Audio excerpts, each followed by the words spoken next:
Hi, I'm Iris, and this is my not so tiny tiny. It is a Casa De Canto model, and it's just under 400 square feet. So let's go in and check it out.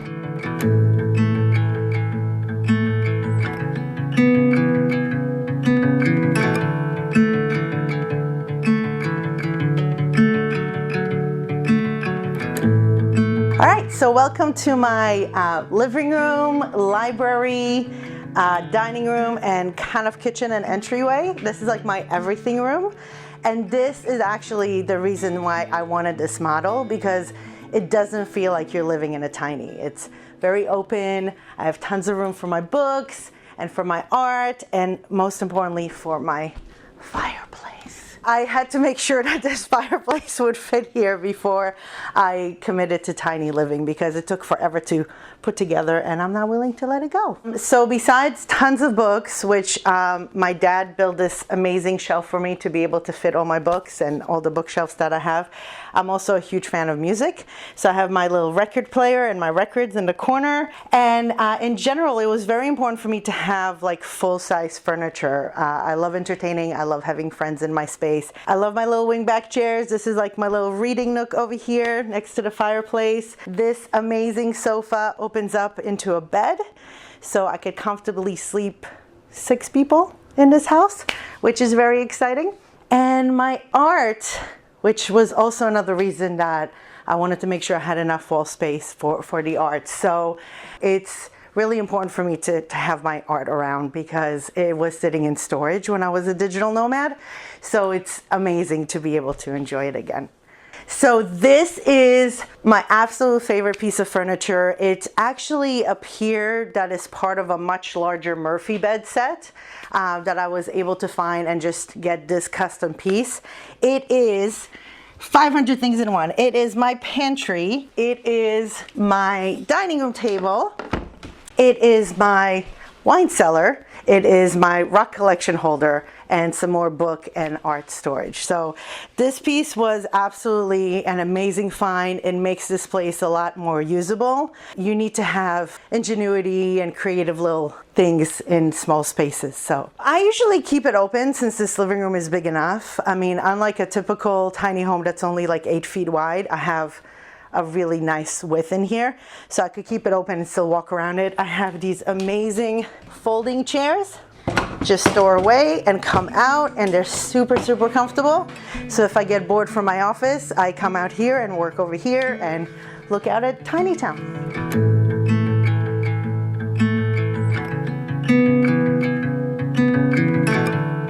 Hi, I'm Iris, and I'm in a Casa De Canto model tiny home, which is not so tiny. It's just under 400 square feet. I always thought it was kind of funny that somewhere along the line we sort of became this nation of like bigger is better, and I think that's not necessarily the case. I think if you have the people that you value and the things that you value around you, it doesn't matter what size you live in. You're able to create a very comfortable living in small spaces as well.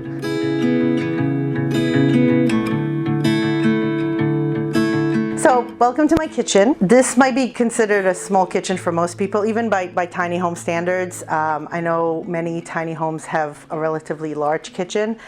I'm not much of a chef. I felt like this was more than enough storage for me. I love the fact that there was a dishwasher and there were full-size appliances that I was able to use, and plenty of storage for like dishes and mugs and other stuff. The counter space is a little small, but honestly I use the stovetop for counter space as well, as you can see. So that was very helpful. While I love my teeny tiny dish rack that fits right here, it's a lot easier to just load it up. And I mostly use it for caffeination. So I have my caffeination station right here for coffee and tea and starting off the day. But I mostly use it for entertaining. So again, the dishwasher is fantastic because at the end of the night, nobody wants to do dishes. You just load it up and it's done. And it's also great to have a full-size freezer. It's also great because we have an organic farm right here on site. So every Saturday I could get fresh veggies, whatever is in season, fresh flowers. These are dying a little bit, but they've been here for a while, which is amazing. Yeah, that's about it about my kitchen.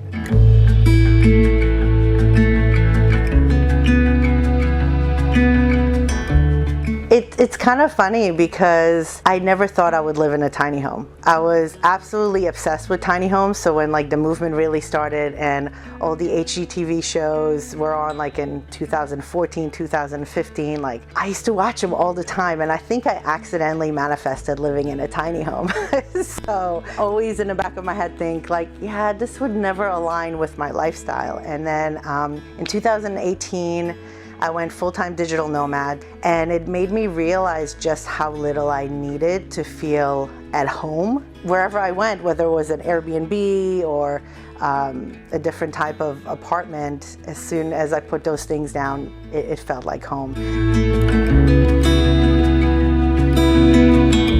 Welcome to my teeny tiny mermaid bathroom. There's a lot of mermaid art around here, which I love.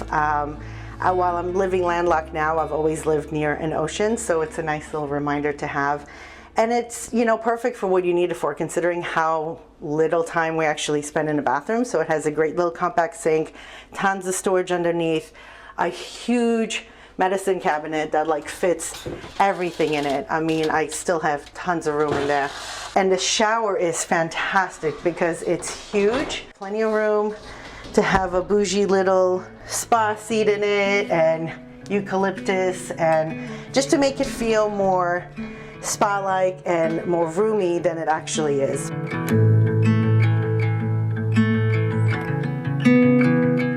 I've been very fortunate to work for various tech companies that have allowed me to work remotely. It definitely makes this lifestyle a lot easier if you are able to work remotely, and because you could get the work done regardless of where you're actually sitting. So it allows you to travel and work during the week, and then the weekend you're in a completely different place. And I also have a coaching business on the side. I help people with their career transitions and their personal branding. If you want to learn more about that, you could go to yoursuccessace.com. And yeah, both of those sort of like nourish my bank account and my soul at the same time. So I feel very fortunate. Welcome to another multi-purpose room. Just like my living room is my living room, library, dining room, kitchen. This room is my guest bedroom, my office, my dressing room. You might be thinking, how is this a guest bedroom? This amazing unit back here, it actually converts into a queen size bed. So this table folds down, goes in the closet, everything gets put away, and you could open up a queen size bed and have plenty of room for guests. The closet itself is very, very deep.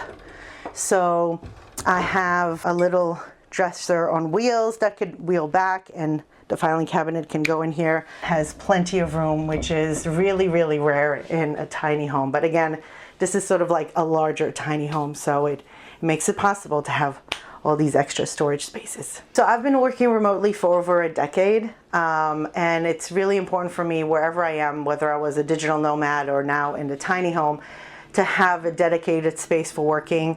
We're very fortunate that here on site, the farmhouse was converted into a community building and it has a co-working space in it, but it's easier to take conference calls and have focus time when you have quiet, and this room allows me to do that.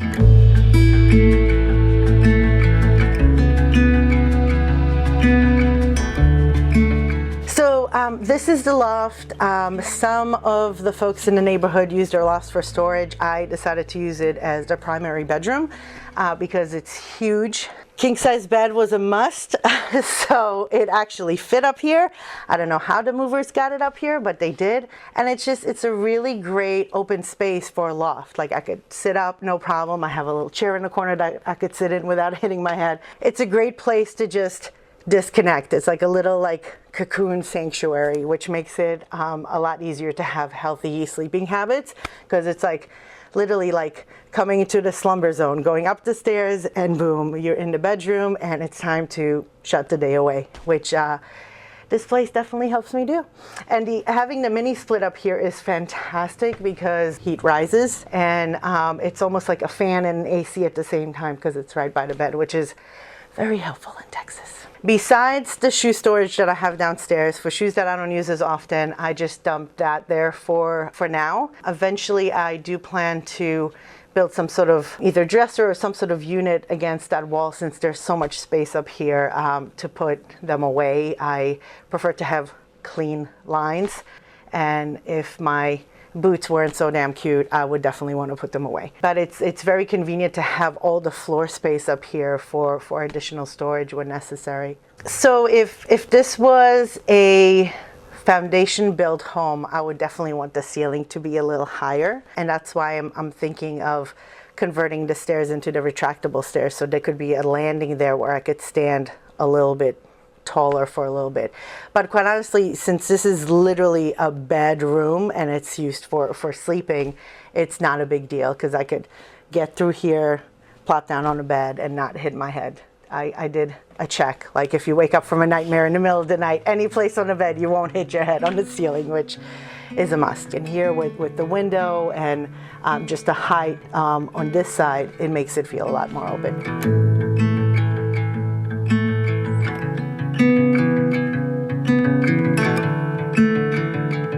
So this is my fabulous patio. It's one of my favorite spots when it's not hot out. This is a great spot to sit, especially in the morning, because this patio faces east.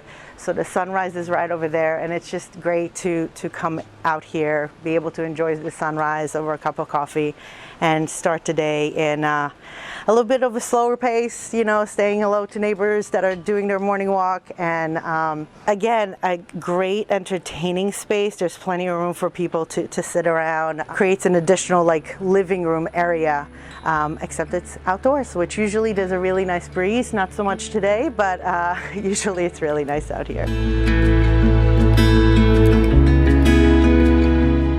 I'm not the typical tiny homer.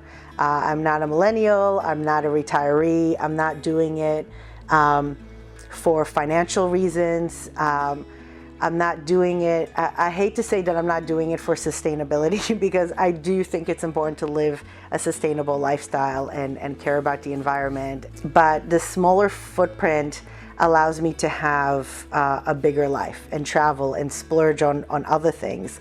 And I think that's the difference. You know, for me, this is it's a home, but it's a home that allows me to have the life that I want to have and travel more and have the experiences that I want to have. Well, thank you so much for visiting my tiny. I hope it gives you a perspective on a different way to live, and I encourage you to not keep up with the Joneses.